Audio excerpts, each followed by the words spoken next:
यदि तपाईँ औषधि खाँदा खाँदा वाक्क हुनुभएको छ, तपाईँलाई ग्यास्ट्रिक केही गरी ठिक भएको छैन, जे पायो त्यो औषधि खाएर तपाईँले मोटोपन घटाउनलाई विभिन्न तिग्डमहरू लगाउनु भएको छ, तर तपाईँको मोटोपन घटिरहेको छैन, सुगर ब्यालेन्समा आइरहेको छैन, ओभरअल शरीरको तपाईँको शरीरलाई डिटोक्स गर्नुपर्नेछ भने एकदमै राम्रो जडीबुटी गहुँको जमराको जुस नियमित तपाईँले 1 महिनासम्म तपाईँले सेवन गर्नुभयो भने यसको पाउडर अथवा जुसको फर्ममा तपाईँले बिहान बेलुका दिनको 2 टाइम यसलाई सेवन गर्नुभयो भने जस्तोसुकै हाम्रो शरीरको ओभरअल हेल्थलाई चाहिँ एकदमै धेरै राम्रो काम गर्छ।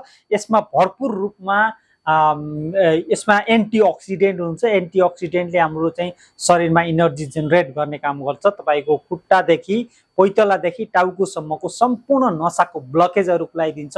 ठुलो आन्द्रामा समस्या, सानो आन्द्रामा समस्या, तपाईँको मुटु मृगौला, तपाईको ब्लडमा समस्या छ, ब्लडलाई सफा गर्नुपर्ने छ, इन्सुलिन प्रोडक्सन कम भइरहेको छ, तपाईको निद्रा राम्रोसँग लाग्दैन, डिप्रेसन एङ्जाइटी जस्ता समस्याहरू भएको छ भने पनि यो एकदमै धेरै राम्रो हाम्रै एकदमै स्थानीय तहबाट हामीले कन्ज्युम गर्न सकिने यो गहुँको जमराको जुस अथवा पाउडर। तपाईले यो पाउडर पनि युज गर्न सक्नुहुन्छ।